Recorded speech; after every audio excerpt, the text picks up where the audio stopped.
Hello everybody, Halcrux here, and welcome to another Mercenary Thoughts from the Inner Sphere. And today we're going to be talking about the Ti Ts'ang, or Ti Ts'ang. I think it's Ti Ts'ang. I think the S sounds more like a Z, but the 60-ton assault mech. Yes, you said assault by... That's a heavy. No, it's got an axe that makes it an assault weapon. Alright, so... the Ti Ts'ang is 60 tons. It's a 696. Yes, you heard that correctly. It's fast with triple strength armor. So it can, once you get that thing into that sweet spot, it's now at a 711.6. So yes, it's a very nice mech. Something that the Axemen wished it could be. Just put it that way. I like the Axemen, but yeah, this thing is a beast. Alright, so we got a 60-ton mech. It's a 696 with triple strength armor. It has 12.5 tons of armor, so 200 points. Yeah, 200. This thing is armored up. Needs it because it's got an XL engine on board. This is really the only weakness that I find with this mech in most cases is that it needs to use that speed to its best advantage. Because when you see this thing on the battlefield, I can guarantee you, most people are going to focus it down as quickly as possible because they do not want to get hit with that axe. You don't want to axe for it. There you go. Alright, so has a preful of weapons, which are obviously the hatchet and the right arm. Nothing else in that arm. Because why would you put weapons in an arm that has a melee weapon? Because if you fire any weapons in that melee weapon arm, you can't use the axe, or the sword, or the lance. So, there. Or punch, for that matter. Alright, so then we have 2 ER medium lasers in the right torso, 2 ER medium lasers in the left torso. Then we have an ER medium laser in the left arm. Okay, so you got 5 ER medium lasers, that's 20 heat. With 13 double heat sinks. Okay, that's not a problem per se. Alright, okay. Then we have 4 ER small lasers in the left arm to go with that 1 ER medium laser. Then we have tag in the center torso, which is kind of nice if you got a, it's kind of a, I'd say this is more of a cavalry style assault melee, medium, heavy mech type of thing going on. Makes a great lance leader. Alright, so then we have triple strength armor locked into the left and right torso. And then we have jump jets. And the 2 in the left leg, 2 in the right leg, then 1 in each torso. So, okay.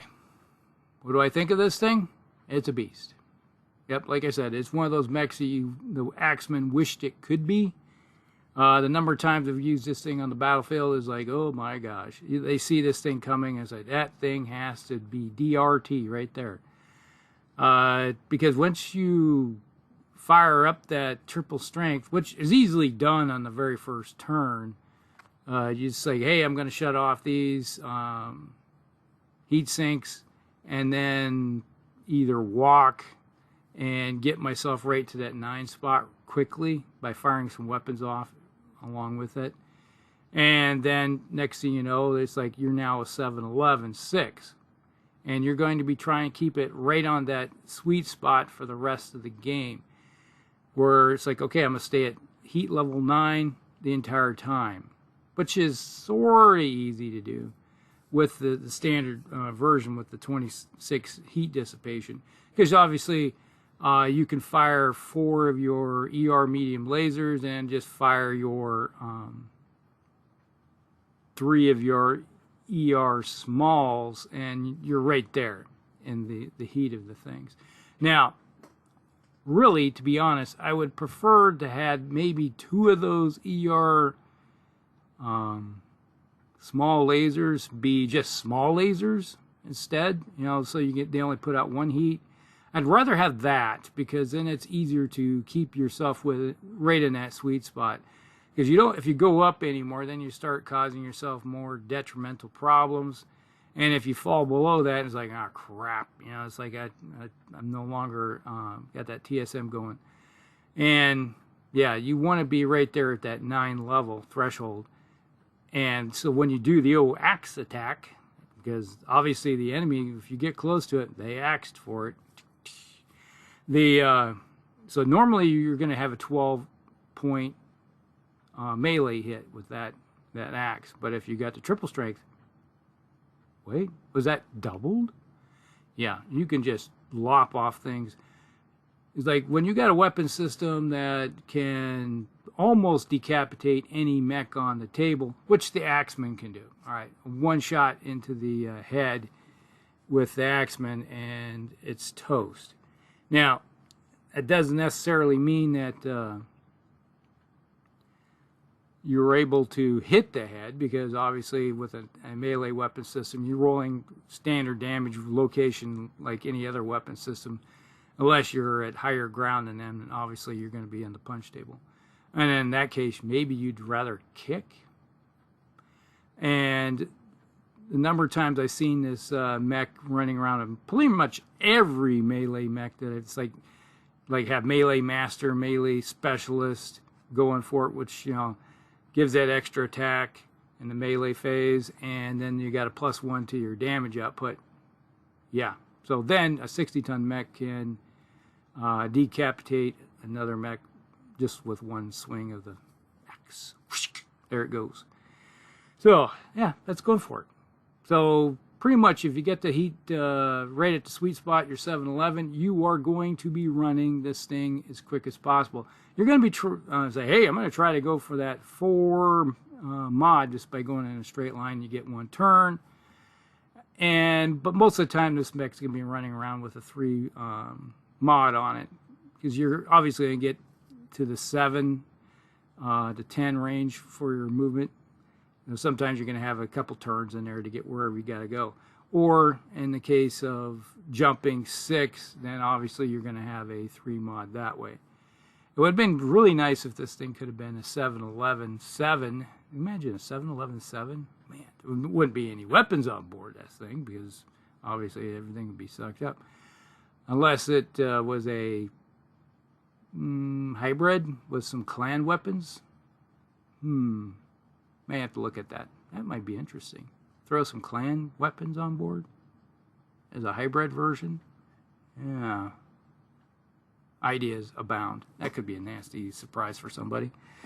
Okay, so there are a few other, well, obviously I forgot, is that, how do you use this thing? This standard version that you're seeing is the longest range weapons you have is 12. So obviously you're going to be using your terrain to your best advantage to try to get it into melee range. Because if someone sees this thing out in the open and they're able to fire at it, they will put rounds downrange at it.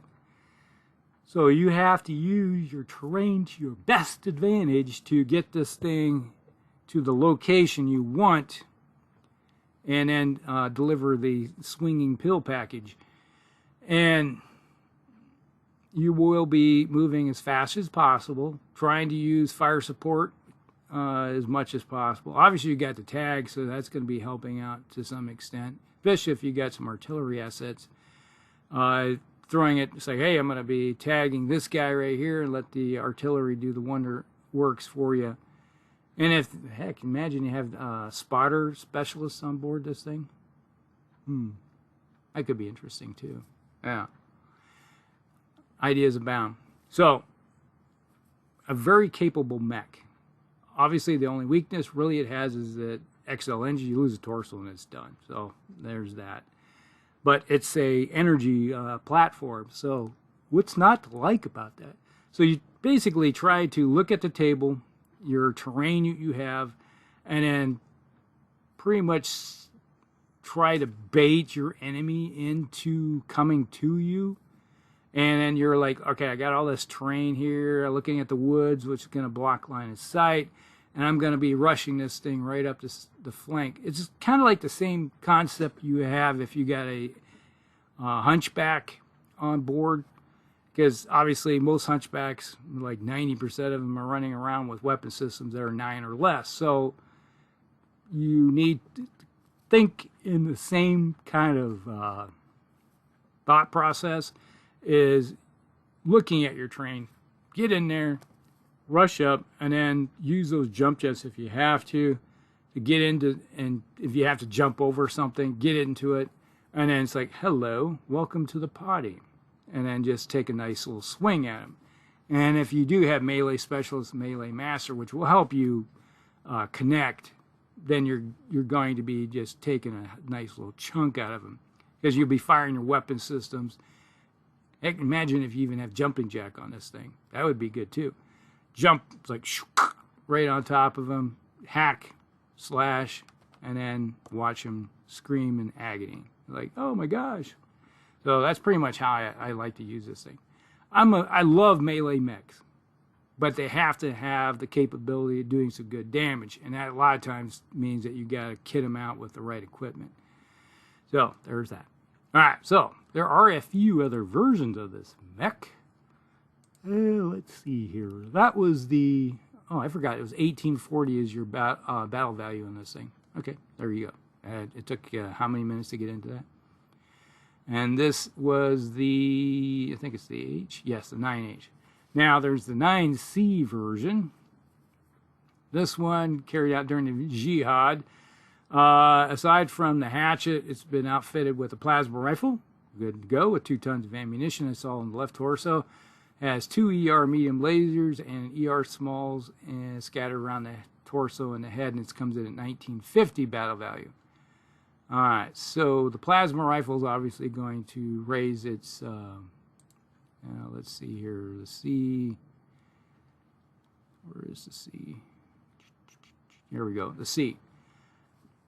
Yes, it has an ER small in the head, ER small in the center torso, 2 ER medium lasers in the right torso, hatchet in the right arm, and then the left arm has the plasma rifle.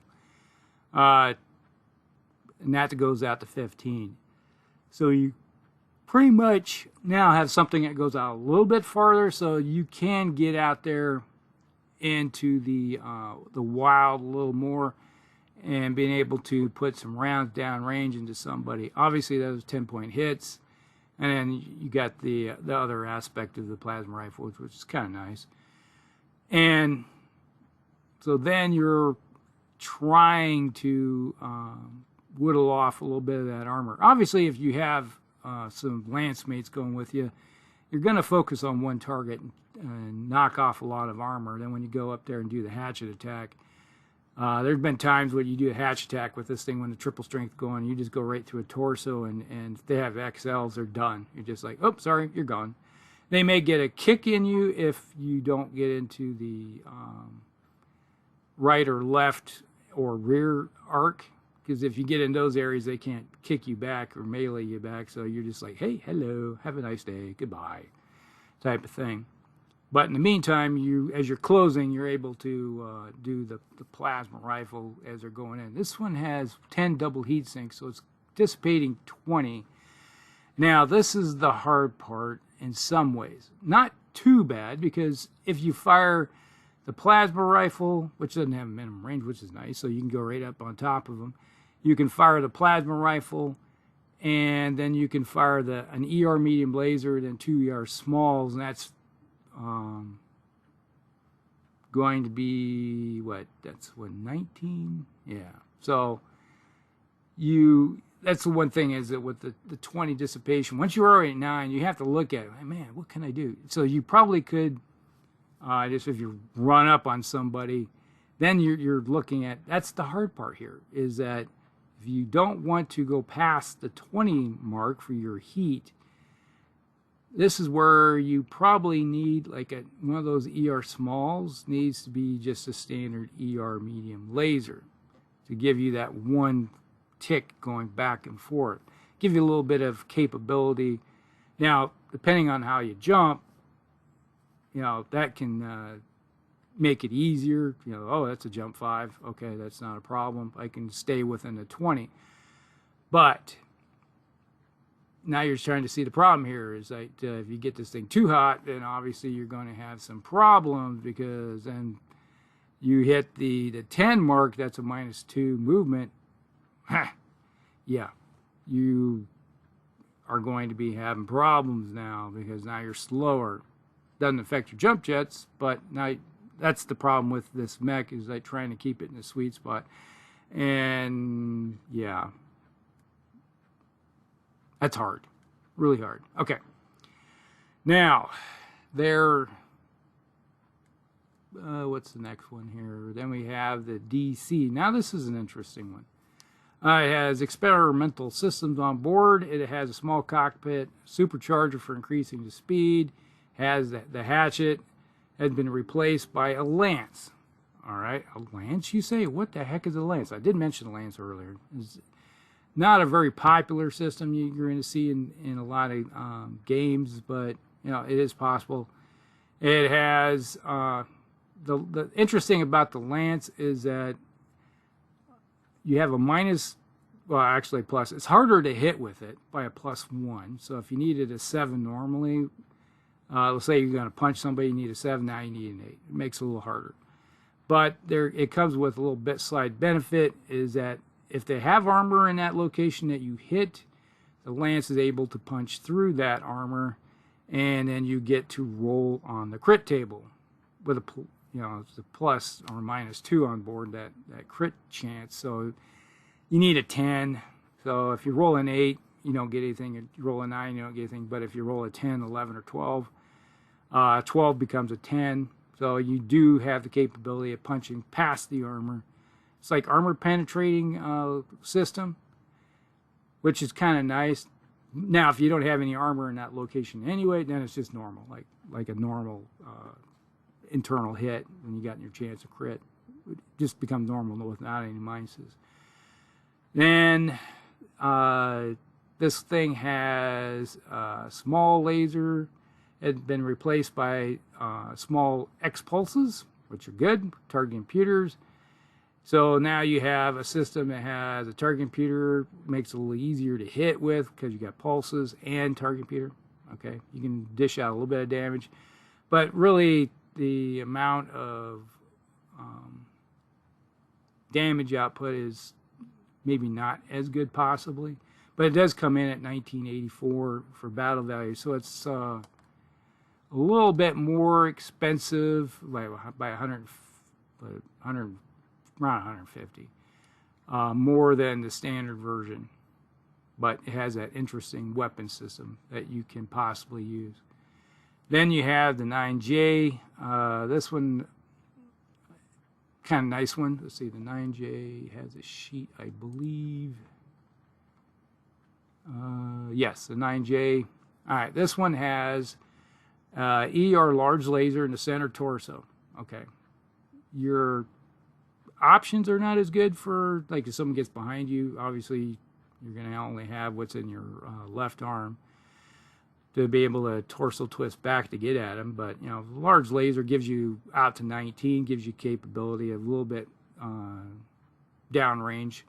Then you have an ER medium laser in the right torso, one in the left torso. You got the hatchet in the right arm, ER medium laser in the left arm, and 2 ER smalls. Once again, they're going with those ER smalls and the left arm. So, and this kind of, I think it's got 12 double heat sinks.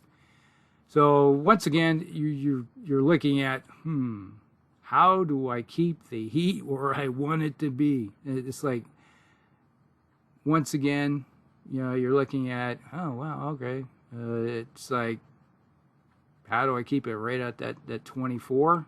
You know, dissipate. You know, you have to figure that one out as you go. It's like, yeah, I don't think, how am I going to get this thing going? Okay, I was like, the thing's going through your head at the time. And this has, 1870 was the battle value. And it's another capable mech. Useful. You got capability of shooting down ranged and triple strength, keeping it active, and then getting in close. Obviously, people are not going to want you to get close, but if you do, you're going to use that hatchet attack and just rip them a new one. And they're not going to like you at all. And it's like, they're going to be screaming, gnashing of teeth type of thing going on. So there's that. Now, usual. So it's a very nice mech. Very useful on the battlefield. A number of times I've used this thing, I've been happy with it. And the whole thing is being unobtrusive until you are very intrusive into their armor and torsos.